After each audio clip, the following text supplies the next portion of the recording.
오늘날 기독교인들의 특징은 예언을 두려워하는 것입니다. 왜냐하면 예언을 잘 모르기 때문에 그렇죠. 오늘날 인터넷에 수많은 예언 강의들이 올라옵니다. 그래서 예언을 공부하고 싶은데 쉽게 다가가질 못하는 것입니다. 너무 많고 너무 어렵다고 느끼기 때문에요. 그래서 예언에 대한, 계시록에 대한, 다니엘서에 대한 두려움이 현존하고 있는 것입니다.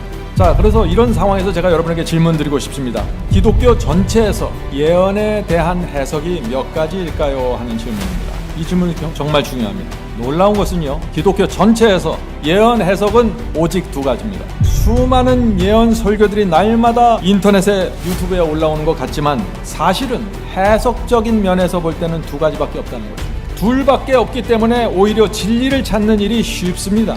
그래서 오늘 제가 이 말씀을 드리는 것입니다.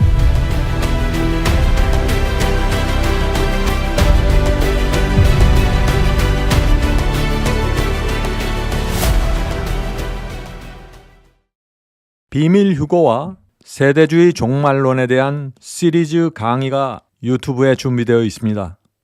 이 시리즈 전체를 듣기 원하는 분들은 댓글 상단에 있는 링크를 확인해 주시면 감사하겠습니다. 오늘 드리는 강의는 비밀 휴거와 세대주의 종말론의 첫 번째 강의가 되겠습니다. 오늘 제가 나눌 말씀은 두 예언 해석의 충돌입니다. 예언 해석에는 두 가지인데 역사주의가 있고 세대주의가 있습니다. 자, 화면에 보시죠. 역사주의와 세대주의가 있습니다. 둘밖에 없는 것입니다. 오늘 저는 그래서 역사주의 해석이 무엇이고 세대주의 해석은 어떤 것인지, 무엇이 다르고 어떻게 다른지, 무엇이 진리인지 살펴보려고 하는 것입니다. 오늘 이 말씀을 통해서 예언에 대한 두려움이 사라지고 예언을 분명하게 분별하고 차별화하게 되길 제가 간절히 바랍니다. 자, 질문 드리죠. 역사주의 예언 해석은 누가 처음 기초를 놓았습니까? 하는 질문입니다. 학자들마다 여러 가지 견해가 있는 것은 사실이지만 제일 분명하게 나타나는 것은 16세기 마틴 루터와 종교 개혁자들입니다. 이들이 역사주의를 확립했던 것입니다. 그분들이 다니엘서와 요한계시록을 역사적인 순서로 풀이하면서 그들이 다니엘서와 요한계시록에서 놀라운 빛을 보게 된 것입니다. 자, 이렇게 하다가 19세기에 들어서면서 또 하나의 예언 해석이 나타났습니다. 그것이 무엇이에요? 그것이 세대주의입니다. 그래서 19세기 이후 지금까지 다니엘서와 요한계시록에 대한 해석이 두 개가 지금 진행되고 있는 것입니다. 그런데 지금 현재는 세대주의가 기독교 전체를 굉장히 많은 비율로 지배하고 있죠. 지금 종교 개혁자들이 세워놓은 그 가르침은 사라져가고 있습니다. 그 빛을 붙잡고 있는 것이 저와 여러분입니다. 승리의 복음을 믿는 사람들이 역사주의를 붙잡고 있는 것입니다. 자, 질문 드리죠. 다니엘서와 요한계시록의 예언을 푸는 역사적인 해석법은 어떤 것입니까? 역사주의란 다니엘서와 요한계시록을 역사적인 순서대로 풀이하는 방법입니다. 하나님께서 예언하시고 그 예언은 역사 속에서 성취되는 것입니다. 그래서 다니엘서와 요한계시록의 예언을 공부하면서 그 예언들이, 주께서 주신 그 예언이 역사 속에서 어떻게 성취되는가, 순서대로 어떻게 성취되는가, 그것을 확인하고 비교하면서 설명하는 것이 역사주의 해석입니다. 여러분들이 바이블 칼리지에서 공부한 그것이 역사주의 해석입니다. 아주 쉽고 명료한 해석 방법입니다. 하나님께서는 다니엘서와 요한계시록의 예언을 주면서 이 세상이 어떻게 역사적으로 흘러갈지 보여주셨습니다. 또한 또 어떻게 교회의 역사가 흘러갈지를 보여주셨습니다. 또 언제 어떻게 어디서 적그리스도와 사탄의 세력이 올라올지 보여주셨습니다. 역사주의를 통해서 보아야만 이것이 나타나는 것입니다. 자, 그래서 다니엘서와 요한계시록을 살펴보면 어떻게 돼요? 매 시대마다 역사와 교회 속에서 펼쳐지는 하나님과 사탄의 전쟁이 나타나는 것입니다. 이때 이 시대는 이것이 사탄의 세력이다. 이때는 하나님께서 당신의 백성을 이렇게 인도하신다. 하나님의 백성의 특징은 뭐다. 적그리스도의 특징은 뭐다. 계속해서 매 시대마다 알려주시는 것이죠. 역사주의입니다. 그래서 다니엘서와 요한계시록을 우리가 보면 어떻게 돼요? 제1장부터 마지막 장까지 순서대로 읽으면서 풀이합니다. 제가 그렇게 했죠? 역사주의이기 때문에 그렇게 하는 것입니다. 마태복음과 사복음을 읽을 때 순서대로 읽으면서 한 장 한 절 읽으면서 순서대로 읽으면서 그 의미를 파악하죠. 다니엘서와 요한계시록 똑같이 파악하는 것입니다. 왜 그렇게 할 수 있습니까? 순서대로 읽으면 역사적인 순서대로 성취된다는 것을 우리가 확인할 수 있기 때문이죠. 그것이 역사주의 해석입니다. 굉장히 파워풀한 방법입니다. 그래서 여러분들 다 공부하셔서 알겠지만 다니엘서, 요한계시록을 강의할 때 어떻게 합니까? 다니엘서 1장 1절, 1장 2절, 요한계시록 1장 1절, 1장 2절 순서대로 한 절 한 절 읽으면서 해석하죠. 이런 해석은 역사주의 속에서만 가능한 것입니다. 세대주의로 나가면 이렇게 해석이 안 되는 것입니다. 자, 안타깝게도 그런데 오늘날 기독교에는 16세기 역사주의 해석을 수립한 종교 개혁자들이 세운 이 역사주의가 다 무너지고 사라지고 빛을 잃어가고 있습니다. 아주 적은 사람들의 설교자들만이 지금 이것을 붙잡고 가고 있는 것이죠. 사실 이 역사주의를 확립한 분들은 다 천주교인 사제들입니다. 천주교에서 이 빛을 붙잡고 나온 사제들이 개혁자가 된 것이죠. 그들이 다니엘서와 요한계시록을 연구하다가 그 예언이 역사적인 순서대로 기록되었고 순서대로 성취되었다는 사실을 발견한 것입니다. 그건 정말 하나님께서 종교개혁운동을 일으키기 위해서 그들에게 주신 특별한 빛이었습니다. 중세기 어둠을 끊고 암흑시기를 끝내기 위해서 하나님께서 마틴 루터와 종교개혁자들을 불러 일으키셔서 예언의 빛을 주신 것입니다. 그 빛이 뭐예요? 역사주의 해석입니다.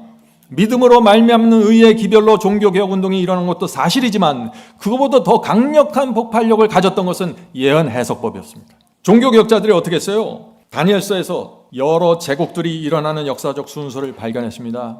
그리고 그 와중에 그 가운데서 적그리스도가 나타난 것을 알게 된 것입니다. 그들은 다니엘서의 예언대로 바벨론이 멸망당했고 페르시아가 나타났고 그리스가 나타났고 로마 제국이 나타났고 로마가 10개 부족국가로 분열되면서 중세기 천년기에 이 암흑시대가 시작되면서 그 속에서 적그리스도가 나타나는 모습을 본 것입니다. 작은 뿔이었습니다. 그것이. 그래서 다니엘 7장에 나타난 이 적그리스도의 9가지 특징을, 이 작은 뿔의 특징을 정확하게 확인할 수 있었던 것입니다. 그들이 해놓은 것입니다. 그것은 제가 발견한 것이 아니라 그들이 해놓은 것이에요. 그 모든 특징을, 그래서 적그리스도, 작은 뿔, 다니엘 7장에서 말하는 그 모든 9가지 특징을 모두 만족시키는 세력이 이 세계에 어디에 있는가 그것을 하나하나 확인하다 보니까 그게 누구였어요? 자기들이 다니던 천주교의 교황宫과 바티칸이었다는 것입니다. 얼마나 큰 충격을 받았을까요? 그들은 다니엘서와 요한계시록을 그래서 연구하고 또 연구한 것입니다. 자기들이 평생, 자기의 조상들이 평생 다니던 교회를 향해서, 천주교와 바티칸을 향해서 저항하는 목소리를 내야 돼요. 쉽게 나오겠습니까, 그것이? 고민하고 기도했습니다. 말씀과 성령의 확신을 통해서 진리를 발견했고 결국 마틴 루터는 그 일을 시작한 것입니다. 다니엘서 7장의 작은 뿔과 요한계시록 13장의 짐승은 바로 역사적으로 볼 때 교황과 바티칸이라는 사실을 선포하기 시작한 것입니다. 유럽 전체가 뒤집히기 시작한 것입니다. 수많은 개혁자들이 동참하게 되었습니다. 그것이 종교개혁운동의 시작입니다. 그 당시 마틴 루터가 남긴 글을 보면 놀랍습니다. 이런 다니엘서와 요한계시록을 통해서 이런 결론에 도달한 것입니다.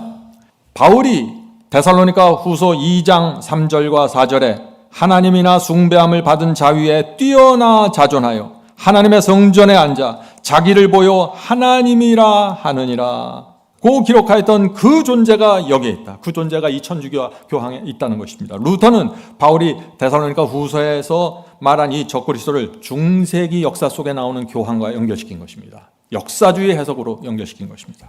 적그리스도인 불법의 사람 곧 멸망의 아들이 있는데 그는 하나님의 법 10계명을 변경했으며, 루터는 다 발견했습니다. 중세기의 때와 법이 변경된다는 그 예언이 성취됐다는 사실을 알게 됐습니다.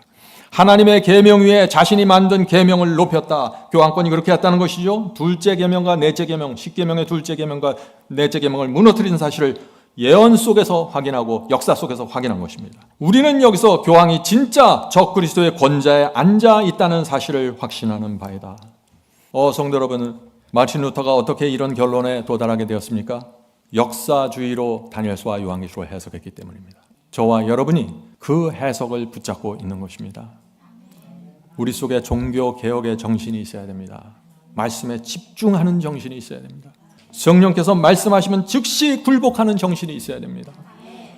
오늘날 세대주의를 따라가는 교회들의 문제가 무엇입니까? 개신교의 정체성을 부인하는 것입니다. 종교 개혁자들이 밝혀놓은 이 예언의 등불 때문에 수많은 개신교회가 생겼는데 그 자체를 부인하고 있는 것입니다. 세대주의를 통해서 말이죠. 이것을 이해해야 됩니다. 개신교 신앙을 일으킨 원동력이 뭐예요? 믿음으로 말미암은 의의 기별이요? 그렇습니다. 그것도 한 축입니다. 그러나 그것보다 더 강력한 충격을 주었던 축이 있는데 그것이 예언의 역사주의 해석입니다. 하나님께서 이 해석을 사제들에게 주셔서 종교개혁을 운동 일으키셨고 개신교회를 일으키셨고 결국 마지막 여자의 남은 자손에게 그 빛을 전달하신 것입니다. 그래서 저와 여러분이 지금 이 시대의 적그리스도가 누구시고 바벨론이 무엇이고 하나님의 여자의 남은 자손이 어떻게 생기고 사탄이 마지막 시대에 어떻게 끌어가는지 전체를 계시의 눈으로 보여주셨습니다. 무엇을 통해서요? 역사주의 해석을 통해서. 그런데 참 무서운 것은 세월이 흐르고 19세기가 되면서 놀라운 일이 생겼습니다. 어떤 일이 생겼을까요? 역사주의 해석을 완전히 뒤집는 전혀 다른 해석이 나타난 것입니다. 그것이 세대주의입니다. 여러분들 이렇게 되시면 이제 두 해석의 이해가 되시죠? 자, 그렇다면 우리가 질문할 수 있습니다. 세대주의의 치명적인 문제는 무엇입니까? 하는 질문을 우리가 할 수 있죠. 여러 가지가 있지만 제가 5가지로 좀 압축해 보았습니다. 5가지 문제 이렇습니다. 첫째, 세대주의는 몇 개의 성경절로 말세의 시나리오를 만듭니다. 세대주의는 다니엘서와 요한계시록에서 자신들이 원하는 성경절 몇 개를 뽑아서 그들이 원하는 시나리오를 만들었습니다. 그러니까 문제가 많겠죠? 두 번째, 세대주의는 다니엘서와 요한계시록 전체를 해석하지 않습니다. 역사주의 특징 전체를 해석합니다. 다니엘서 1장 1절부터 요한계시록 22장 마지막 절까지 한 절도 빠지지 않고 해석합니다. 왜요? 모든 예언은 역사적인 순서로 성취되고 있기 때문에. 여기서 엄청난 차이가 있는 것이죠. 아주 단순합니다. 예언을 분석하고 구별하는 방법은 아주 단순한 것입니다. 그래서 세대주의는 다니엘서와 요한계시록을 한 절 한 절 읽으면서 해석할 수 없는 것입니다. 그래서 세대주의로 들어가면은요, 다니엘서와 요한계시록의 대부분의 장들과 말씀들이 해석되지 않은 채 남겨지게 됩니다. 단지 그들이 원하는 몇 개의 성경줄에 집중해서 그것이 다인 것처럼 시나리오를 만드는 것이죠. 여러분들도 가만히 생각하면 그렇지 않습니까? 세대주의의 강의를 여러분들 들어본 적이 있을 것입니다. 지금 제가 말씀을 드릴 때 분명하게 그림이 나타나게 될 것입니다. 이것이 무엇인지 말이죠. 자, 생각해 보세요, 여러분들. 마태복음이나 누가복음을 여러분이 세대주의 방식으로 띄엄띄엄 여기서 성경절 뽑아서 해석한다면 누가 그런 강의를 듣겠어요? 아무도 안 들어요. 마태복음에는 누가복음을 그렇게 해석하면은. 근데 이상하게 다니엘서와 요한계시록은 그렇게 해석하는데 엄청난 사람들이 몰려간다는 거예요. 말이 안 되는 것입니다. 자, 세 번째 특징. 세대주의의 세 번째 문제점. 세대주의는 모든 초점이 중동 지방의 이스라엘과 유대인들에게 맞춰져 있습니다. 이것도 참 특이한 것입니다. 세대주의를 믿는 사람들은 그래서 이스라엘에서 어떤 변화가 일어나는지, 중동 지방에서 무슨 전쟁이 일어나는지, 테러가 일어나는지, 거기서 무슨 성전이 짓는지 전체가 중동 지방에 올인되어 있는 것이에요. 특별히 유대민족에게. 그렇다 보니 어떻게 돼요? 요한계시록과 다니엘서가 말하는 수많은 역사들과 일곱 인과 일곱 나팔과 일곱 교회 같은 작은 뿔에 대한 이 엄청난 예언들이 무시되고 소홀히 되는 것이죠. 완전히 이 예언의 전체 흐름에서 벗어나 버린 것입니다. 네 번째, 세대주의는 하나님께서 세상을 통치하는 원리가 시대마다 달라진다고 믿습니다. 또 하나님께서 당신의 백성을 구원하는 방법도 시대마다 달라진다고 가르칩니다. 자, 이건 좀 어려운 얘기처럼 들리지만 단순합니다. 예를 들어보죠. 이것이 지금 오늘날 기독교에 깊이 들어와 있는 사상이에요. 구약 시대는 사람들이 율법을 철저하게 순종해야 구원받는다, 이렇게 가르칩니다. 그 시대는. 그런데 신약 시대로 넘어오면 구원의 기준이 달라져서 율법과 상관없이, 순종과 상관없이, 계명과 상관없이 은혜로만, 사랑으로만 구원받는다고 또 강조하는 것입니다. 시대마다 달라진다 하는 것입니다.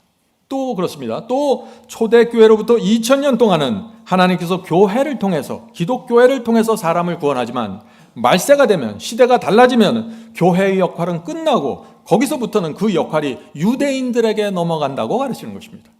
그래서 2000년 동안은 교회가 책임지고 나머지 말세는 유대인들이 또 책임지게 되는 것입니다. 그래서 책임이 끝났어요. 저와 여러분은 지금 개신교인들이죠. 기독교인입니다. 이제 우리 책임이 끝나버리는 것입니다. 마지막 환란에 들어가면 우리 책임이 없어요. 전부 유대인들이 거기서 맡아서 세상 끝까지 가는 것입니다. 그래서 유대인들이 14만 4천이다 하는 해석이 나오게 되는 것이에요. 정말 그게 가능할까요? 잘 생각해 보세요. 다섯 번째입니다. 세대주의 종말론에서 강조되는 것은, 가장 강조되는 것은 그럼 무엇일까요? 유대민족입니다. 그래서 마지막 시대의 주인공 이퀄 유대민족입니다. 이것이 세대주의입니다. 오늘날 거의 모든 개신교회가 여기에 지금 들어가 있는 것입니다. 성도 여러분, 이 세대주의에서는 마지막 시대의 주인공, 요한계시록의 주인공이 누구예요? 유대민족입니다. 그래서 14만 4천도 유대인들이어야 되고, 유대인들이 마지막 7년 환란의 주역이라고 주장하는 것입니다. 그들이 세상 복음 사업을 마친다고 생각하는 것입니다. 자, 그렇다면 저와 여러분 같은 개신교인들은 할 일이 뭔가요? 비밀 휴거로 다 하늘에 올라가는 것이에요. 마지막 환란이 오기 전에 비밀 휴거를 통해서 다 올라가기 때문에 이 땅에 남아있는 사람들에게 복음을 누가 전해요? 그러면 유대인들이 전한다는 것입니다.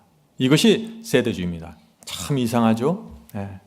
어떻게 유대인들이 지금 전혀 지금 주님께도 관심이 없고 신약 성경에도 관심이 없고 아무것도 관심이 없는데 어떻게 그런 일이 생기는가 하는 질문은 세대주의는 이렇게 대답합니다. 기적적으로 앞으로 언젠가 이스라엘 국가 전체가, 민족 전체가 국가적으로 회개하는 날이 있을 것이다. 그때 그들이 주님을 영접하면서 온 땅에 복음을 전하고 그들이 14만 4천이 되면서 지구 역사가 끝난다. 이것이 세대주의입니다. 그래서 사람들이 다 미래를 바라보고 있는 거예요. 잘 부탁합니다. 유대인들, 우리는 이 땅에 살다가 휴거돼서 올라가겠습니다. 이 패턴입니다. 마지막 환란에 대해서 전혀 무방비 상태가 되는 것입니다. 사탄이 기독교 안에 잘못된 가르침과 잘못된 예언을 줄 때는요, 의미가 있고 목적이 있는 것이에요. 목적이 무엇입니까? 그리스도의 재림을 위해서 전혀 준비하지 못하게 만드는 것이죠. 성도 여러분, 바이블 칼리가 중요합니까?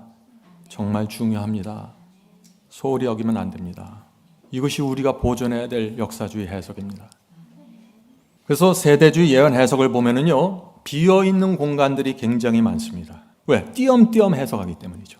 그래서 세대주의에 보면은요, 중세기 1260일에 대한 예언과 역사가 없어요. 거기에 강조점이 없어요. 1260일에 대한 이 예언이 7번이나 반복돼서 강조하고 있음에도 불구하고 이 시대에 적그리스도가 나타난다는 것을 강조하기 위해서 7번 강조하는데 세대주의는 건너뜁니다. 또 요한계시록 12장의 여자의 남은 자손에 대한 강조점도 없습니다. 또 요한계시록 13장에 나오는 그 두 짐승, 괴상한 복합 짐승과 새끼양 같은 어린 양의 짐승, 이 짐승도 사라집니다. 마지막 짐승의 표 환란도 애매해집니다. 계시록 14장에 나오는 이 바벨론의 정체가 또 애매해집니다. 16장의 7장의 정체도 애매해집니다. 전부 애매해집니다. 이것이 자기들이 만들어 놓은 시나리오 밖에 있는 것은 전부 애매합니다. 요한계시록 20장에 나오는 천년기와 그 후에 하늘 예루살렘 성이 내려오는 장면도 없고 악인들이 불타는 장면도 없습니다. 세대주의에는 그런 것이 없습니다. 계시록 20장에 나오는 새하늘과 새 땅의 창조, 이것도 없습니다. 수많은 예언들이 빠졌습니다. 자기들이 강조하고 싶은 그 시나리오 하나 위에서 왔다 갔다 하면서 성경을 해석하고 있는 것입니다. 그래서 세대주의로 들어가면 다니엘서와 요한계시록의 수많은 중요한 예언들이 증발돼 버리고 그 빈자리에 유대인과 7년 환란이 들어와 있는 것입니다. 그래서 그들의 강의를 들으면 전부 유대인과 7년 환란의 얘기로 채워져 있다는 것입니다. 이해가 되십니까? 왜 그렇게 집중이 되고 있는지? 자, 질문드리죠. 사도 요한은 마지막 시대에 대한 예언을 하면서 왜 바벨론과 이스라엘을 인용할까요? 세대주의가 왜 이스라엘에 집중하냐면은 요한계시록에 이스라엘이 나오기 때문이에요. 그런데 그 이스라엘을 문자 그대로 혈통적인 이스라엘, 유대 민족이라고 지금 해석하는 것입니다. 자, 요한계시록에는 바벨론이 나오고 이스라엘이 나오죠? 바벨론은 사탄의 세력을 상징합니다. 그리고 또 이스라엘은 하나님의 백성을 표상하는 것입니다. 그렇죠? 그래서 이 두 세력이 충돌하는 대쟁투가 벌어지는 것이죠. 자, 근데 하나님께서 왜 요한계시록을 바벨론과 이스라엘의 대립구조로 만들었을까요? 사도 요한이 왜 그런 식으로 표현했을까요? 요한계시록을. 그것은 구약시대의 사건을 이용해서 가져오는 것입니다. 구약시대 하나님의 백성과 바벨론의 투쟁을 가져와서 요한계시록을 기록했다. 구약시대 이스라엘은 바벨론에 끌려가서 70년 동안 포로 생활했어요. 그렇죠? 여러분들 그 사건 아시죠? 그래서 70년 만에 해방되어 예루살렘으로 돌아옵니다. 하나님의 백성이 바벨론에서 해방되어 예루살렘 성으로 귀환하는 그 사건을 가져다가 마지막 시대 전 세계적으로 펼쳐진 바벨론의 세력, 사탄의 세력을 보여주고 그리고 전 세계적으로 펼쳐져 있는 하나님의 백성 이스라엘을 설명하는 것입니다. 영적인 것입니다. 영적인 것. 그런데 세대주의는 이거를 혈통적으로 해석하는 것입니다. 이스라엘은 혈통적 유대민족이다. 유전자가 중요하다. 그 얘기를 하는 것이죠. 자, 그래서 요한계시록을 보면 단순해요. 사탄의 세력은 바벨론입니다. 또 짐승입니다. 음녀입니다. 사탄의 세력은 단순합니다. 또 하나님의 백성은 이스라엘로 표현됩니다. 또 하나님의 백성은 14만 4천으로 표현됩니다. 하나님의 백성은 여자의 후손입니다. 또 하나님의 백성은 하나님의 계명을 지키는 자들입니다. 이것이 하나님의 백성을 나타내는 계시록의 표현 방식이에요. 자, 여기서 세대주의 치명적인 문제가 나옵니다. 그들은 하나님의 백성을 뜻하는 이 이스라엘 12지파, 여자의 후손 14만 4천 이 모든 것을 유대 민족으로 해석하고 있는 것입니다. 유전자가 중요하다는 것입니다. 12지파의 유전자 그 세포를 받지 않으면 14만 4천 못 한다는 거예요 지금. 자, 그렇게 해석하려면 문제가 있습니다. 예언을 해석하는 때 중요한 원칙은 일관성입니다. 계시록에 나오는 이 이스라엘을 실제 혈통적인 이스라엘로 해석하려면 바벨론도 어떻게 해석해야 돼요? 실제 혈통적인 바벨론로 해석해야 돼요. 하나는 육신적으로 해석하고 하나는 영적으로 해석하면 일관성이 맞지 않는 것이죠. 계시록에 나오는 바벨론 지금 중동 지방에 존재합니다. 어느 나라예요? 이라크예요. 이라크는 자신들의 조상을 다 바벨론으로 생각합니다. 느부갓네살 왕이 그들이 가장 존경하는 왕 중에 하나입니다. 바벨론은 기원전 5세기에 멸망당했죠. 그런데 요한계시록은 바벨론을 여전히 말하고 있어요. 바벨론은 멸망당했는데 바벨론을 말하고 있어요. 무슨 뜻이에요? 영적인 바벨론을 얘기하고 있다는 것이죠. 마찬가지라는 것입니다. 요한계시록이 이스라엘을 계속해서 말하고 있습니다. 실제 이스라엘 민족이라는 거예요? 아니에요. 영적인 이스라엘이라는 뜻이에요. 바벨론도 영적으로 해석했으면 이스라엘도 영적으로 해석해야 된다는 것입니다. 이것이 예언을 일관성 있게 해석하는 원칙이다 하는 것입니다. 이것이 역사주의 해석의 또 하나의 원칙입니다. 세대주의가 이해하는 것처럼 이스라엘과 유대인을 실제 유전자에 의해서 혈통적인 이스라엘로 생각하면 어떻게 될까요? 성경 전체와 충돌이 일어나게 되죠. 그래서 지금부터는 이 성경을 어떻게 해석해야 되는지, 신약 성경에 나오는 이 이스라엘 12지파를 어떻게 봐야 되는지 우리가 좀 살펴보려고 하는 것입니다. 세대주는 유대 혈통의 구원을 믿습니다. 그리고 유대 혈통에 의해서 14만 4천이 결정됩니다. 유대 민족은 여전히 하나님의 택함을 지금도 받고 있다고 믿습니다. 그래서 바울의 이 말씀을 그들이 굉장히 중요시 여기는 것입니다. 로마서 11장 26절입니다. 그리하여 온 이스라엘이 구원을 얻으리라. 자, 온 이스라엘이 구원을 얻는다. 이 말씀을 갖고 혈통적 이스라엘이 구원받는다. 이렇게 해석에 들어가는 것이죠. 이것이 그들이 갖고 있는 해석의 기본 원칙이기 때문에 그렇습니다. 온 이스라엘이 구원을 얻으리라. 기록된 바 구원자가 시온에서 오사 야곱에게서 경건치 않는 것을 돌이키시겠고. 자, 그리하여 온 이스라엘이 구원을 얻으리라. 이 말씀이 정말 언젠가 말세가 되면은 모든 이스라엘 백성이 회개해서 한꺼번에 구원을 받는다, 이런 의미일까요? 그렇게 해석해야 됩니까? 전혀 아니죠. 바울이 이스라엘이 어떻게 구원받는지를 설명해 놨어요. 같은 로마서에서. 그 말씀을 보면 되는 것입니다. 로마서 9장 27절 29절입니다. 또 이사야가 이스라엘에 관하여 외치되 이스라엘의 뭇 자손의 수가 비록 바다 모래 같을지라도 남은 자만 구원을 얻으리니. 이것이 진리입니다. 모든 이스라엘이 구원받는 거 아닙니다. 온 이스라엘이 구원받는 것이 아니에요. 이스라엘 백성이 아무리 바다 모래처럼 많고 그들이 모두 성경을 가졌고 예배를 드릴지라도 충성스럽게 말씀과 성령의 역사를 따라가는 그들만 구원받는다. 그것이 남은 자다. 이것이 구원의 원칙입니다. 이스라엘만 그렇게 구원하는 것이 아니라 모든 교파의 사람들 마찬가지죠. 동등하게 적용되는 구원의 진리다 하는 것입니다. 자, 계속해서 읽어보죠. 남은 자만 구원을 얻으리니 주께서 땅 위에서 그 말씀을 이루사 필하시고 끝내시리라 하셨느니라. 하나님께서 남은 자를 구원하신다는 약속을 반드시 지키신다는 것입니다. 또한 이사야가 미리 말한 바 만일 만군의 주께서 우리에게 씨를 남겨두지 아니하셨다면 하나님께서 이 혼탁한 교회와 세상 속에서 그 남겨두신 씨가 있기 때문에 이 씨를 남겨두지 않았다면 어떻게 돼요? 이 세상이, 이 교회가 우리가 소돔과 같이 되고 고모라와 같으리라 함과 같으니라. 성도 여러분, 매 시대마다 사탄은 교회를 공격합니다. 하나님께서 충성스럽게 남아있는 이 남은 자를 보존하셔서 교회를, 세상을 소돔과 고모라처럼 부패되게 하는 것을 막으시는 것입니다. 이것이 하나님의 은혜이고 구원의 계획입니다. 세대주의는 이 점을 크게 오해한 것입니다. 자, 로마서 9장 6절 보겠습니다. 또한 하나님의 말씀이 패하여진 것 같지 않도다. 이스라엘에게서 난 그들이 다 이스라엘이 아니요. 그렇죠? 이스라엘 족보를 갖고 이스라엘 형통을 받았다고 해서 다 이스라엘이 아니다. 얼마나 분명합니까? 혈통적 유대민족, 혈통적 이스라엘 아무 의미가 없습니다. 이스라엘의 혈통을 가졌다고 다 이스라엘이 아니다. 오직 남은 자만 하나님의 백성이다. 바울이 지금 무엇을 말하고 있는가요? 혈통이나 민족이나 어떤 교파나 교단으로 구원받는 어떤 그룹으로 구원받는 사상을 철저하게 부인하고 있는 것입니다. 지금 각 개인을 말하고 있는 것이죠. 로마서 2장 보겠습니다. 로마서 2장 28절 29절입니다. 대저 표면적 유대인이 아니요. 겉모습만 유대인이라고 해서 유대인이 아니라는 것이죠. 표면적 육신의 할례가 아니라, 몸으로 할례 받았다고 할례가 아니라 오직 이면적 유대인이 유대인이며 내적인 의의 경험하는 사람들이 유대인이라는 것입니다.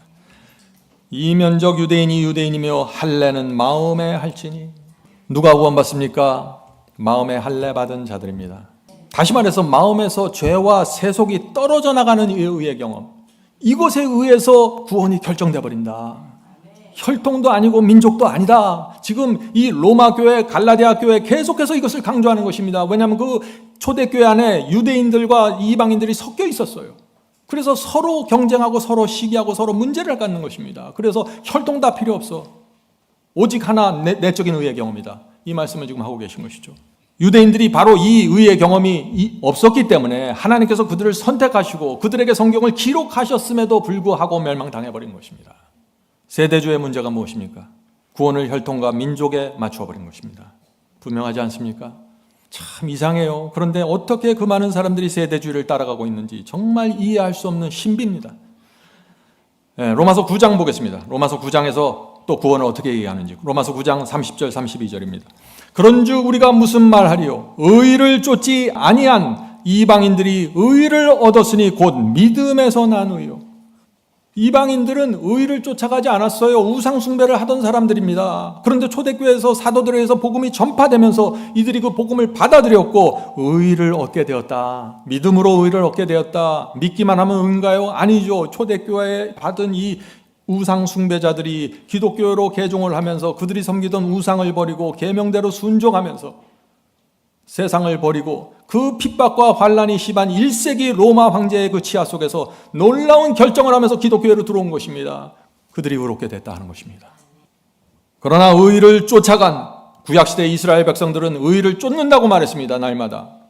의를 쫓아간 이스라엘은 법에 이르지 못하였으니 법을 지킨다, 계명을 지킨다 말은 했는데 실제로 지키지 못했다는 것입니다. 어찌 그러하뇨? 이는 저희가 믿음에 의지하지 않고 행위에 의지함이라 부딪힐 돌에 부딪혔느니라. 무슨 뜻입니까?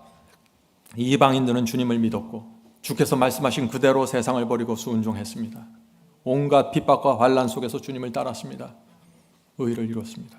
그런데 유대인들은 행위를 쫓아갔다는 것입니다. 우리는 제사 드렸다. 우리는 할례 받았다. 우리는 절기 같은 율법의 행위들이 충만하다. 우리는 구원받았다. 이렇게 하다가 멸망당했다는 것입니다. 그래서 바울이 저희가 믿음에 의지하지 않고 행위에 의지함으로 부딪힐 돌에 부딪혔느니라. 바울은 그래서 로마서에서 유대인들에게 정말 간절함으로 호소합니다. 제가 왜 로마서 9장, 10장, 11절을 자세히 오늘 설명하는 이유는요, 세대주의가 로마서 9장, 10장, 11절에서 여기서 빗나가 버렸어요. 여기서 나오는 이스라엘을 오해한 것입니다. 자, 그래서 우리가 오늘 이 말씀을 살펴보는 것입니다. 로마서 10장 18절부터 21절입니다. 로마서 10장 18절부터 21절. 자, 그러나 내가 말하노니 저희가 유대인들입니다. 저희가 듣지 아니하였느뇨? 그렇지 아니하다. 저희가 복음을 들어보지 못했냐? 그렇지 않다. 많이 들었다. 그 얘기예요. 아니하다. 그 소리가 온 땅에 퍼졌고 그 말씀이 땅끝까지 이르렀도다 하였느니라. 분명하죠. 복음이 땅끝까지 퍼졌습니다. 그러나 유대인은 듣지 않았다는 것입니다. 복음을 듣지 않고 거절했다. 너희들은 핑계할 것이 없다. 지금 그 말씀을 하시는 거죠. 그러나 내가 말하노니 이스라엘이 알지 못하느뇨? 먼저 모세가 이르되, 자, 여기서 바울이 또 모세의 말씀을 인용해서 또 말씀하십니다. 모세가 이르되 내가 백성 아닌 자로서, 자, 백성 아닌 자가 누군가요? 이방인을 얘기하는 것이죠. 내가 백성 아닌 자로서 너희를, 유대인들을 시기나게 하며 미련한 백성으로서 너희를 노엽게 하리라 하였고, 자, 모세의 말씀을 이용하는 것입니다. 그래서 유대인들이 어떻게 해요? 시기나게 하고 화가 나게 됐다 하는 것이에요. 왜요? 초대교회가 사도들의 강력한 복음에 의해서 이방인들을 중심으로서 엄청나게 일어나는 것입니다. 소아시아와 유럽 전체를 통해서 유대인들이 수천 년 동안 복음을 전하려고 했는데 전혀 전하지 못했습니다. 그런데 지금 이방인들이 중심이 된 이 교회 안에서 엄청난 능력이 나타나는 것입니다. 시기가 될까요? 당연히 시기가 되죠. 화가 납니까? 화를 나는 것입니다. 그 상황을 얘기하는 것이에요. 유대인들은 이방인들이 도무지 꿈도 꾸지 못했던 은혜와 빛을, 기회를 받은 사람들입니다. 수많은 하나님의 종들이 파송됐습니다. 다 거절했습니다. 성령이 그들 속에서 크게 역사했습니다. 느헤미야가 기별을 외칠 때, 다니엘이 외칠 때, 엘리야가 외칠 때 얼마나 성령께서 크게 그들의 양심 속에서 두드렸을까요? 그 모든 것을 무시하고 거절했습니다. 그런데 그래서 이 율법주의에 찌들어서 교회는 죽어가기 시작하는 것입니다. 의식화되고. 그런데 이 초대교회가 나타나면서 상황이 역전되는 것입니다. 놀라운 능력이 나타나는 것입니다. 그 속에서 죽은 자가 살아납니다. 병든 자들이 고쳐지고 회개합니다. 자신의 생애와 자신의 소유를 다 주 앞에 드리는 그 모습이 나타나는 것입니다. 초대교회 안에서. 그 모습을 보고 유대인들이 회개하면 얼마나 좋았을까요? 그런데 시기하고 분노를 느낀다. 이것이 바울의 진단입니다. 자, 계속해서 읽어보죠. 바울이 또 이제 이사야의 말씀을 인용합니다. 또한 이사야가 매우 담대하게 이르되 내가 구하지 아니하는 자들에게 바울이 전에 구하지 않았어요. 이방인들 쫓아다니지 않았습니다. 이스라엘에게 집중한 거예요. 내가 구하지 않은 자들에게 찾은 바 되고 내가 문의하지 아니하는 자들에게 나타났노라 하였고, 전에는 이방인과 이방인들을 찾지도 않고 생각하지도 않았어요. 그런데 이제는 자신이 이방인의 사도로 복음을 전하기 위해서 나간다는 것입니다. 자, 그러면서 또 이스라엘에 대해서 얘기합니다. 바울이 이스라엘에 관해서는 가라사대 순종치 아니하고 거스려 말하는. 자, 지금 바울이 이스라엘에 대해서 말하는 걸 가만히 보세요. 계속해서 이스라엘에 대한 문제를 얘기합니다. 그런데 세대주의는 이스라엘 가장 높이 들어옵니다. 민족으로. 바울의 사상과 정면으로 충돌하는 것이죠. 전체 흐름을 보세요. 흐름을. 이스라엘에 관하여는 순종치 아니하고 거스려 말하는 백성에게 내가 종일 내 손을 벌렸노라 하셨느니라. 유대인들 복음을 순종하지 않았습니다. 복음을 반대했습니다. 그런데 그럼에도 불구하고 바울이 하루 종일 손을 벌리고 복음을 전하려고 했다는 것입니다. 그들에게 돌을 얻어맞아 가면서 말이죠. 그러나 반대로 이방인들은 적극적으로 복음을 받아들였다. 그래서 너희들이 시기하고 화가 나는 거야. 지금 이 얘기를 하고 있는 것이죠. 자, 질문 드리죠. 자, 그렇다면 하나님께서 복음을 거절한 이스라엘을 버리셨습니까? 하는 질문입니다. 물론 우리가 70주일 예언을 공부한 대로 하나님께서 한 국가로서의 이스라엘은 은혜의 시간이 맞춰졌습니다. 버리셨습니다. 새로운 그릇을 선택하셨습니다. 화면에 보시는 것처럼 70주일 예언과 이스라엘에게 주신 하나님의 은혜의 시간에 대한 말씀이 준비되어 있습니다. 여러분들 꼭 그 말씀을 들어보시길 바랍니다. 그 말씀은 세대주의 종말론의 예언 해석에 무엇이 문제인지 확인하실 수 있는 말씀입니다. 그래서 결국 그 은혜의 시간이 끝나면서 어떤 일이 생겼어요? 서기 70년 예루살렘 성이 로마 제국이 들어와서 완전히 회파되었죠. 그때 예루살렘, 이 이스라엘 민족이 온 세상으로 흩어졌습니다. 소아시아와 유럽과 러시아와 온 나라로, 온 세계로 퍼져버린 것입니다. 그러나 유대인 개개인에게는 아직 구원의 기회가 있습니까? 그렇습니다. 지금도 유대인들이 개인적으로 주님을 영접할 수 있는 것입니다. 왜요? 구원은 혈통이나 단체나 국가가 아닙니다. 구원은 개인에게 이루어지는 것입니다. 하나님께서 어떤 국가를 버리고 하나님께서 어떤 민족을 버리셨다고 할지도 그 속에 있는 개인들은 여전히 주 앞에 나올 수 있는 것입니다. 이것이 하나님의 은혜입니다. 자, 이제 세대주의가 가장 오해하고 있는 로마서 11장으로 가겠습니다. 로마서 11장. 세대주의는 이 로마서 11장 안에서 유대인들에 대한 중요한 교리 기둥을 세웁니다. 우리가 이제 그 말씀을 봅니다. 로마서 11장 2절부터 5절 읽겠습니다. 하나님이 그 미리 아신 자가 자기 백성을 버리지 아니하셨나니 저희가 성경이 엘리야를 가리켜 말한 것을 알지 못하느냐. 저희가 이스라엘을 하나님께 송사하되. 자, 엘리야가 그 당시 우상 숭배가 이스라엘 전체를 뒤덮고 있을 때 이 엘리야가 하나님께 이렇게 탄원했다 하는 것입니다. 주여, 저희가 주의 선지자들을 죽였으며 저 이스라엘 백성들이, 내 민족이 주의 선지자들을 죽였으며 주의 제단들을 헐어버렸고 나만 남았는데 내 목숨도 찼나이다. 지금 나 하나 남은 것 같습니다, 주여. 근데 이제 나도 지금 힘듭니다. 내 목숨 하나 부지하기 힘듭니다. 이렇게 주님께 단언하는 것입니다. 하니 저에게 하신 대답이, 하나님의 대답이 무엇이뇨? 내가 나를 위하여 바알에게 무릎을 꿇지 아니하는 사람 7천을 남겨두었다 하셨으니 그런즉 이와 같이 이제도 은혜로 택하심을 따라 남은 자가 있느니라. 엘리야, 네 눈에 볼 때 너 하나 남은 것 같지? 외롭지? 그러나 용기를 잃지 마라. 내 은혜로 택하심을 받은 7천의 의인들이 어딘가는 남아있어. 걱정하지 마라. 구원의 역사는 내가 끌고 가는 거야. 너는 네 위치에서 네 역할을 해라. 성도 여러분, 바울의 이 로마서의 이 말씀이 무엇인지 보이시죠? 엘리야 시대 엘리야는 자기 혼자 남았다고 했지만 하나님께서 7천의 의인을 남겨뒀다. 그것처럼 유대인들이 지금 다 복음을 버리고 반대하는 것처럼 보이지만은 의인 7천이 어딘가에 남겨져 있다는 것을 지금 바울이 말하는 것이에요. 엘리야 시대 그 문제를 가져와서 로마서 11장에서 말이죠. 이것이 바울이 보는 유대인의 남은 자입니다. 이해하시죠? 유대인 전체가 구원받는 게 아니라 유대인의 남은 자들을 보는 것입니다. 이것이 바울의 시선이에요. 그런데 세대주의는 뭘 본다고요? 유대인의 전체 혈통을 보고 있다고요. 전혀 엉뚱한 데로 빠져버렸습니다. 성도 여러분, 다시 말씀드립니다. 이스라엘이 다 구원받는 것이 아닙니다. 세대주의가 이렇게 가르치고 있지만 잘못된 것이라는 것이죠. 또 하나님께서는 반대로 이스라엘 사람들 모두 각 개인을 다 버리는 것이 아니다 하는 것이죠. 구원은 개인적으로 이루어진다. 어떤 혈통이라도 각 개인이 주님을 영접하고 말씀에 순종하는 사람들만 구원받는다는 것입니다. 아무리 혈통이 좋아도 소용없어요. 족보가 무슨 상관이 있습니까? 학벌이 무슨 상관이 있습니까? 그래서 세대주의는 12지파의 혈통을 가진 이 유대인들, 성경에서 12지파 하면 집중합니다. 이들이 구원받는구나. 이들이 14만 4천이니까. 신약 성경에서 이스라엘 나오면 이들이 중요하구나. 이들이 주인공이지. 14만 4천이. 계속해서 이렇게 강조해 가는 것입니다. 그러니까 이 성경의 이 맥락과 구조와 해석법을 이해하지 못하는 일반 무지한 양들이 볼 때는 정신없이 끌려다닐 수밖에 없는 것이죠. 명백한 거짓이 지금 교회를 덮고 있는 것입니다. 자, 로마서 11장 11절부터 25절을 읽어가면서 살펴보도록 하겠습니다.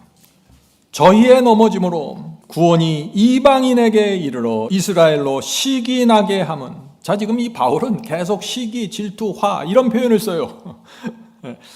왜냐하면 이것이 로마 교회와 갈라디아 교회 안에 있었던 은근한 문제였습니다. 두 민족이 있었어요.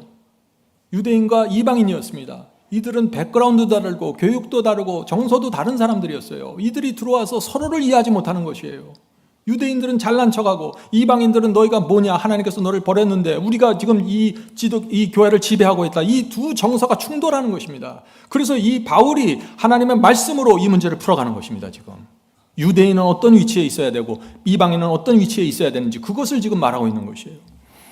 오순절 성령이 12제자들에 내고 복음이 이방인들을 중심으로서 크게 전파할 때 지켜보던 이스라엘 백성들의 마음이 어떻겠어요? 그 당시 교회 지도자들의 마음이 속상한 거예요.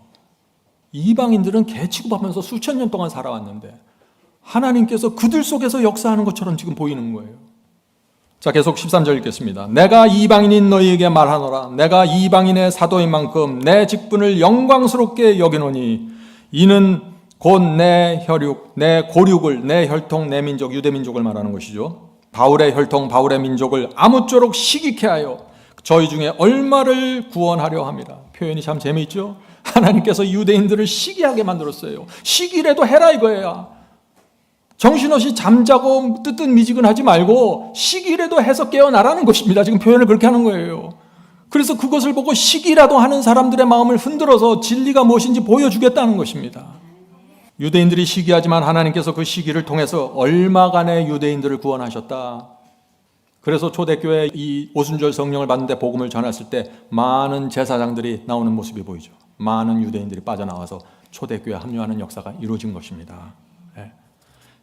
16절입니다. 자, 그래서 여기서 또 유대인과 이방인의 관계를 또 설명합니다. 제사하는 처음 익은 곡식가루가 거룩한 즉, 제사 드릴 때 처음 익은 곡식가루, 이것은 첫 열매를 얘기하는 것입니다. 첫 열매가 거룩한 즉, 이 첫 열매는 유대인들이라는 것입니다. 여기서 또 이 바울이 또 균형을 잡습니다. 일방적으로 유대인들을 책망하고 문제점을 지적하면서 그러면서 동시에 유대인이 어떤 위치와 어떤 역할을 해왔는지 그걸 또 설명해 줍니다. 참 바울의 이 복음이 놀랍습니다. 처음 익은 곡식가루가 거룩한 즉 떡덩이도 거룩하고, 처음 익은 열매, 그 곡식은 유대인들이죠. 그 곡식을 빻아서 또 만들었을 거 아니에요. 떡덩이. 그것이 너희들이다, 이방인들. 이렇게 얘기하는 거예요. 둘 다 거룩하다. 왜? 하나님의 말씀을 똑같이 받고 있다 이런 것입니다. 뿌리가 거룩한 즉 가지도 거룩하니라. 뿌리는 유대인들이야. 수천 년 동안 이들이 붙잡고 왔어서 복음을 보존하고 전파했어. 이들 안에 거룩함이 있는 거야. 이들 안에 남은 자가 있어서 거룩해. 뿌리가 그렇게 거룩한 즉 가지인 너희 이방인들도 거룩한 거야. 얼마나 공정합니까? 정말 바울이 이렇게 아름답게 복음을 전합니다. 자, 바울이 무엇을 얘기하는 거예요 지금? 더 이상 다투지 말고 시기 질투하지 마라. 결국 유대인과 이방인은 하나로 연결된다는 것입니다. 하나님 앞에서 평등하다는 것입니다. 둘 다 하나님께서 거룩한 백성을 만들기 위해서 택하셨다는 것입니다. 유대인이 우월하고 이방인이 열등한 것이 아니라고 말하는 것입니다. 그런데 세대주의는 어떻게 합니까? 참 이상하죠. 세대주의는 완전히 유대인 하나만 남겨놓고 있다는 것이죠. 너무 이상하지 않습니까? 17절부터 이어지는 17절부터 이 바울은 또 말씀합니다. 이방인들이 그 당시 하나님의 교회 안으로 들어오는 이 모습을 접붙임으로 또 설명합니다. 계속해서 유대인과 이방인들이 어떻게 연결되는지 계속해서 떡덩이로 설명하고 가지와 뿌리로 설명하고 이제 뭐로 설명해요? 접붙임으로 설명합니다. 성경에서 감람나무는 이스라엘을 표상하죠. 구약 성경에 보면 감람나무는 이스라엘입니다. 바울은 이방인들을 돌감람나무로 비유했습니다. 감람나무가 진짜잖아요. 돌감람나무는 어떤 면에서 잡종이에요. 네. 이방인을 돌감람나무로 표상합니다. 그리고 이방인 돌감람나무가 이스라엘과 함께 참감람나무에 접붙여지는 것을 말하고 있는 것입니다. 그렇다면 참감람나무가 누굴까요? 그리스도죠. 먼저 나고 나중 난 자가 있는데 결국은 참감람나무 그리스도께 접붙임 당하지 않으면 다 소용없다. 이것을 말하고 있는 것이죠. 바울의 마음속에 유대인 우월주의는 전혀 없습니다. 유대인이나 이방이나 모두 참감람나무 주님께 접붙이지 않으면 멸망당하는 것입니다.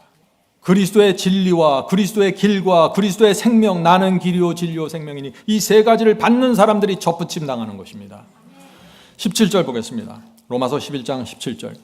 또한 가지가 얼마 꺾여져 있는데, 자, 주님을 거절하면서 이스라엘이라는 가지, 유대 민족이라는 가지가 꺾여졌습니다.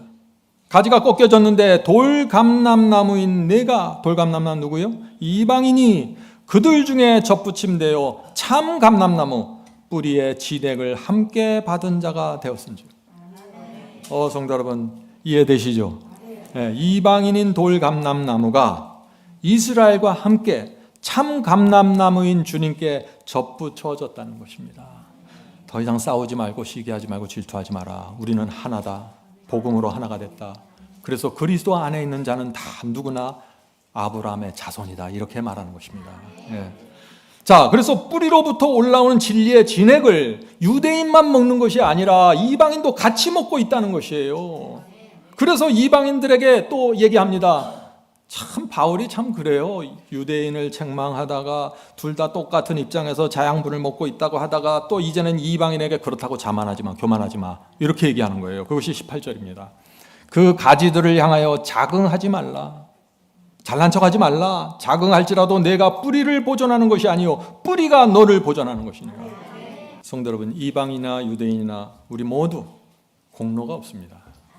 우리 모두 참 감람나무에 붙어서 진액을 빨아 올리지 않으면 오늘 살아있다가도 내일 죽습니다. 성령의 기름이 떨어지면 다 똑같은 모습입니다.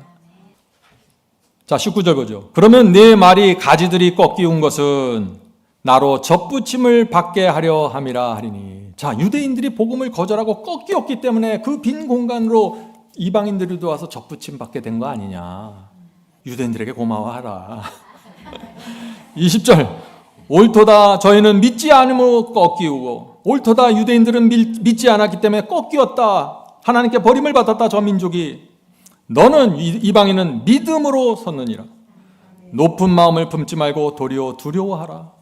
왜 두려워해야 될까요? 너도 버림받을 수 있다는 걸 지금 말하고 있는 것이죠. 하나님이 원 가지들도 아끼지 아니하셨은즉 너도 아끼지 아니하시리라. 성도 여러분 참 이상하지 않습니까? 바울은 계속해서 유대인도 이방인도 아니에요. 누구도 우월하지 않다. 전부 겸손해서 주 앞에 접붙임 당해야 된다. 계속해서 그렇게 말하고 있는데 세대주의는 어떻게 된 사람들이 유대인 중심으로 이 복음과 예언을 전체를 풀어나갈까요? 참 신비해요. 어떻게 성경을 보길래 그렇게 하는지. 제가 아까 말씀드렸죠. 왜 그래요? 세대주의 문제점 몇 가지 성경절 위에 세워져 있기 때문에 그렇습니다. 그래서 세대주의는 문맥을 볼 수가 없어요. 로마서 11장 몇 절 딱 그거 하나 들어갑니다. 앞뒤에 있는 문맥을 볼 수가 없어요. 그렇게 되면 다 깨져버리니까. 성경 말씀을 문맥으로 살펴보면 세대주의 허구성은 쉽게 드러나는 것입니다. 자, 이어지는 25절에서 세대주의가 가장 강조하는 성경절이 등장합니다. 자, 이런 문맥에서 25절을 봐야 된다. 제가 그 말씀을 드리는 것입니다. 25절. 형제들아 너희가 스스로 지혜 있다 함을 면귀하여 이 비밀을 너희에게 모르기를 내가 원치 아니하노니. 이 비밀은, 자, 이 비밀이 무엇인가? 이방인의 충만한 수가 들어오기까지 이스라엘의 덜어는 완악하게 된 것이라. 자, 여기서 이방인의 충만한 수가 들어오는 여기에 세대주의의 모든 기둥들이 세워져 있는 것입니다, 지금. 자, 바울이 말하는 비밀이 뭡니까? 세대주의는 이렇게 해석합니다, 이 비밀을. 기독교 안에 들어오는 이방인들의 숫자가 채워지고 그 숫자가 채워지면은 그때 이스라엘이 재건되고 비밀 휴거가 일어나면서 7년 환란이 시작되고 그때 유대인들이 14만 4천 마지막 시대 주인공으로 나가게 된다. 이렇게 해석하는 거예요. 그 숫자가 채워지면은. 그 숫자가 채워질 때가 됐으니까 1948년 이스라엘이 건국됐다. 하나님의 놀라운 이적 아닌가. 이렇게 해석한다 하는 것입니다. 그건 자기 생각이죠. 로마서 속에서 그렇게 풀어야 되는데. 로마서 속에서 풀어야 돼요.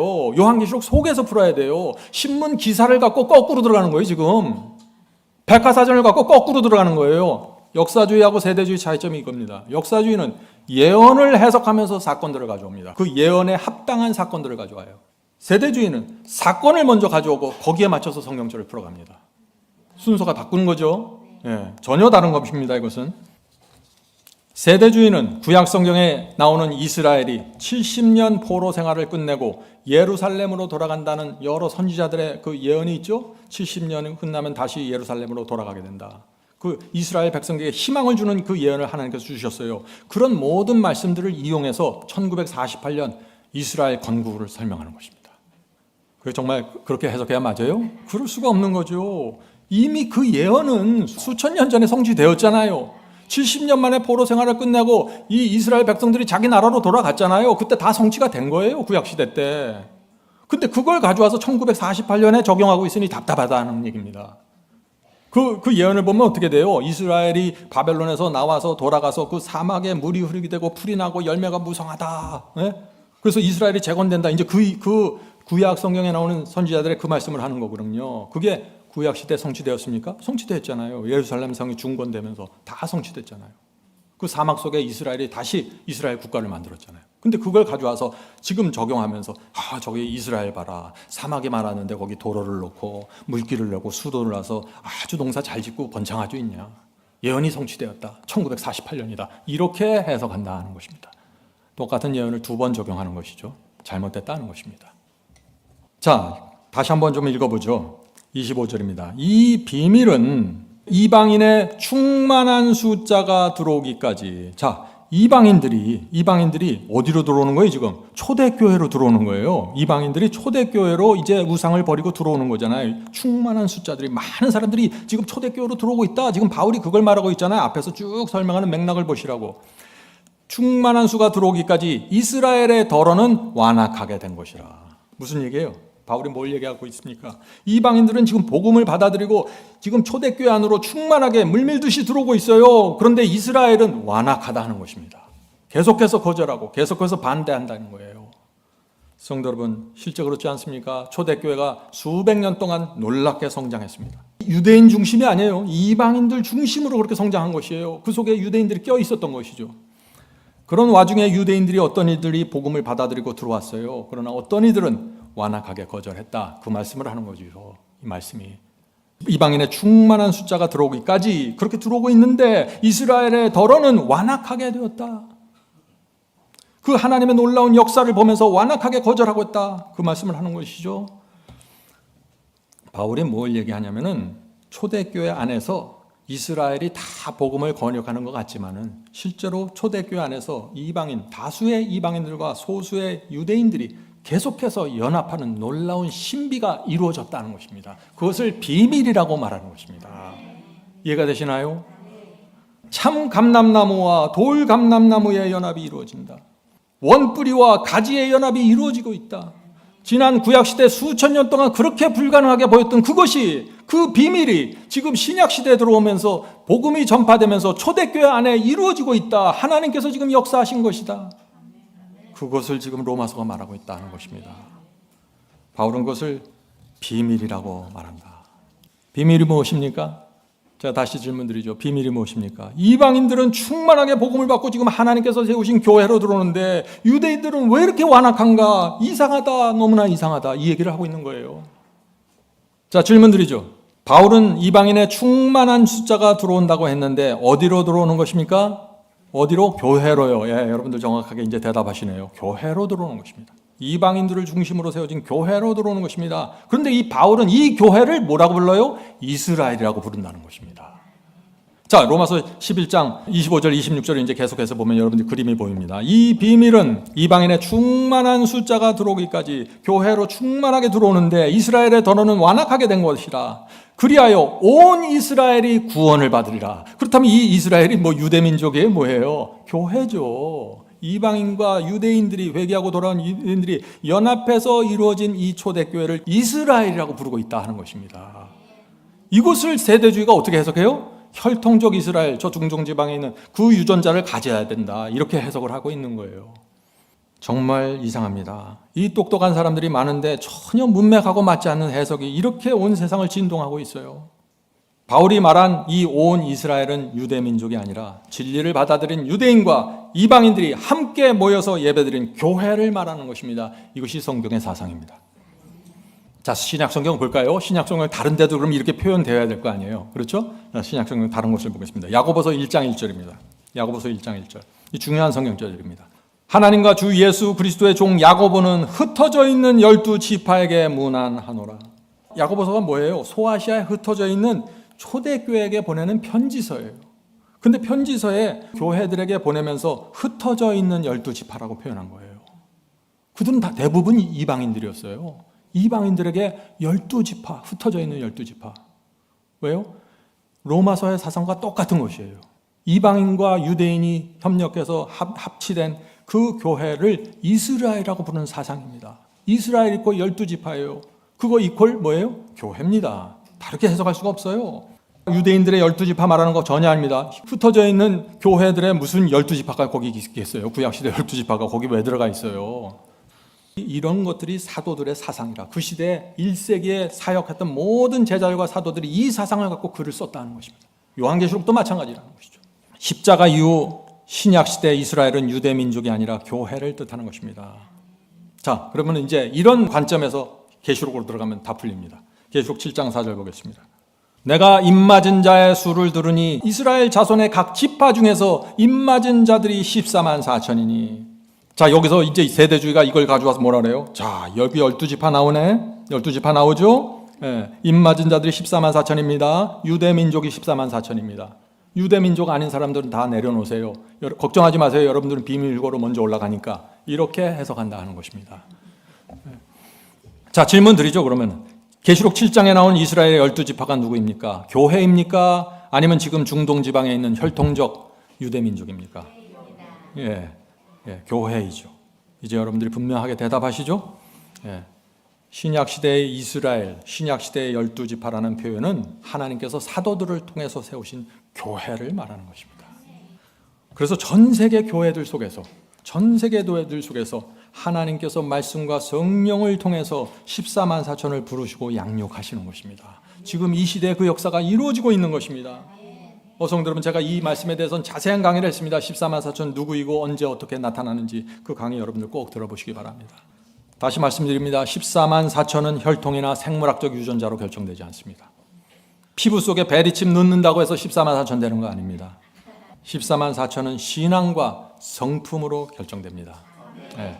말씀과 성령께 굴복하는 그 승리로 결정되는 것입니다. 그래서 세대주의를 받아들인 성도들을 보면 어떻게 돼요? 늘 중동지방 뉴스 하면 아주 놓치지 않고 보려고 애를 쓰죠. 재림의 징조를 거기서 찾습니다. 중동 지방에서 재림의 징조를 찾아요. 굉장히 큰 문제죠. 정말 두려운 일입니다. 세대주의를 이걸 받으면은요, 마지막 환란을 위해서 전혀 준비될 수 없어요. 주의 재림을 위해서 준비될 수 없습니다. 인침을 받을 수도 없어요. 구원이 무엇인지도 모릅니다. 자, 갈라디아 6장 16절 보죠. 계속해서 이 사도들은 이스라엘을 설명합니다. 하나님의 갈라디아에게 보낸 편지죠. 갈라디아서가 갈라디아 교인들에게 이렇게 편지를 합니다. 갈라디아 6장 16절 하나님의 이스라엘에게 평강과 긍휼이 있을지어다. 이 하나님의 이스라엘이 누구예요? 갈라디아 교회예요. 중동 지방에 있는 이스라엘 아니에요. 너무 당연하잖아요. 분명합니다. 자, 갈라디아 3장 29절 보겠습니다. 너희는 유대인이나 헬라인이나 종이나 자주나 남자나 여자 없이 다 그리스도 예수 안에서 하나이니라. 너희가 그리스도께 속한 자면 곧 아브라함의 자손이여 약속대로 유업을 이을 자니라. 이것이 바울의 사상이고 성경의 사상이에요. 누구든지 그리스도 안에 있어야 됩니다. 그리스도 안에 있으려면 어떻게 해야 돼요? 그리스도의 진리, 그리스도께서 주시는 길, 그리스도의 생명 안에 머물러 있어야 됩니다. 그렇게 되면은 유대인인지 이방인인지 상관없이 다 아브라함의 자손이다. 자, 질문 드리죠. 현재 이스라엘 국가에 그렇다면은 구약 시대부터 존재해온 12지파가 지금 현재 존재할까요? 저 중동 지방에 12지파가 있습니까? 하는 질문입니다. 어떻게 생각하세요? 없습니다. 세대주의는 이스라엘 국가에 지금도 12지파가 존재한다고 주장을 합니다. 그런데 그것은 제가 볼 때 억지예요. 그거는 말이 안 됩니다. 왜냐하면 솔로몬 이후에, 구약시대 솔로몬 이후에 북방 이스라엘과 남방 유다로 나눠졌잖아요. 근데 북방 이스라엘이 언제 멸망당했어요? 북방 이스라엘이 10지파로 갔는데 12지파에서 10지파가 북방 이스라엘로 갔어요. 근데 언제 멸망했어요? 기원전 722년. 기원전 722년 전에 다 멸망당했어요. 10지파가. 그리고 다 이리저리 포로로 끌려갔는데 그들이 단 한 번도 예루살렘으로 돌아온 적이 없어요. 다 흩어져 버린 것입니다. 북방 이스라엘의 멸망 이후 2700년이 지났습니다, 지금. 그런데 이 세대주의는 그들의 가문과 혈통의 흔적을 찾고 있는 것이에요. 우리가 유전자를 회복해야 된다. 지금 이 얘기를 하고 있는 것이에요. 참 너무 우습지 않아요? 의의 경험은 사라져버렸어요. 지금 혈통 하나 남아있는 것입니다. 남방유다 마찬가지입니다. 남방유다로 몇 지파가 갔습니까? 2지파입니다. 유다와 베냐민 지파. 그들이 어떻게 했어요? 예수 그리스도를 십자가에 못 박은 2지파입니다. 서기 70년에 로마 군대에서 멸망당했습니다. 그리고 그 후 2000년 동안 유대인들이 수많은 나라에 흩어졌습니다. 여러 민족들과 결혼하고 피를 나누면서 살아왔습니다. 그런데 이제 와서 이 세대주의가 유대인의 혈통과 가문과 유전자를 지켜야 된다. 12지파를 세워야 된다. 이렇게 지금 고민하고 있는 것입니다. 얼마나 허망합니까? 전혀 허망한 것입니다. 현재 이스라엘은 종교적입니까? 아니죠. 대부분 세속인이고 대부분 불신자입니다. 이스라엘에서 동성연애를 지지하는 설문조사를 한 기록이 있습니다. 이스라엘이 아시아에서 가장 동성연애를 지지하는 국가입니다. 이스라엘에서 동성연애를 지지하는 설문조사를 했는데 2013년에는 59%가 지지했습니다. 2016년에는 76%가 지지했어요. 2019년에는 79%가 동성연애를 지지한다고 대답했습니다. 12지파가 말이죠. 12지파가 말이 됩니까? 그런데 세대주의는 이런 유대인들을 대상으로 하나님의 백성으로 세우려고 하고 마지막 시대 요한계시록의 주인공으로 지금 만들려고 해석하고 있다. 정말 이상하지 않아요? 이건 상식과 해석 모든 것을 초월해서 지금 엇나가고 있는 것입니다. 왜 이런 해석이 기독교 안으로 들어왔을까요? 마지막 여자의 남은 자손이 누구인지 흐트리는 것입니다. 전혀 다른 쪽으로 가는 것입니다. 지금 관심을. 자, 질문 드리죠. 바벨론에서 나온 하나님의 백성이 어디로 가야 됩니까? 중동 지방에 있는 이스라엘 국가로 가야 됩니까? 바벨론에서 나오면은? 아니면 계명을 지키는 하나님의 백성, 여자의 남은 자손에게 합류해야 됩니까? 이 질문에 대한 답이 없어요. 세대주의가. 우리는 반드시 요한계시록 12장 17절 그 무리에 합류해야 되는 것입니다. 요한계시록 12장 17절입니다. 용이 여자에게 분노하여 돌아가서 그 여자의 남은 자손 곧 하나님의 계명을 지키며 예수 증거를 가진 자들로 더불어 싸우려고 바다 모래 위에 섰더라. 세대주의는 이 말씀도 유대민족이라고 해석하는 것입니다. 성도 여러분, 바벨론을 떠난 주의 백성 반드시 계명을 지키는 성도들과 합류해야 됩니다. 이 빛을 놓치면은 하늘 도성 가는 길에서 떨어져 나가게 되는 것입니다. 성령께서 우리 모두를 처음 주신 그 빛에서 붙잡혀 있게 해주시기를 제가 간절히 기도드립니다. 하늘에 계신 아버지, 저에게 예언을 주셔서 감사합니다. 예언이 없었다면 저희가 어떻게 이 세상을 보고 악의 세력을 보고 진리를 분별할 수 있었을까요? 주여, 예언의 영을 주셔서 감사합니다. 주께서 보여주신 이 예언의 말씀대로, 복음의 말씀대로 저희가 이 세상과 교회를 분별하면서 다닐 수 있도록 도와주시옵소서.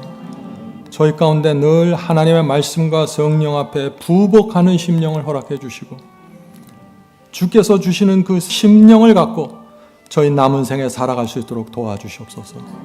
하늘에 계신 아버지, 이 교회를 주셔서 감사합니다. 역사주의 예언 해석과 승리의 복음으로 세워진 이 교회 속에서 저희가 진리를 전파하고 복음을 나누고 이 한국 땅에 복음의 등대 세울 수 있도록 도와주시옵소서. 형제들 서로 연합하고 사랑하고 품으면서 이 외로운 길 갈 수 있도록 축복해 주시옵소서. 하늘에 계신 아버지, 저희 교회에 어려운 형제 자매들이 있습니다.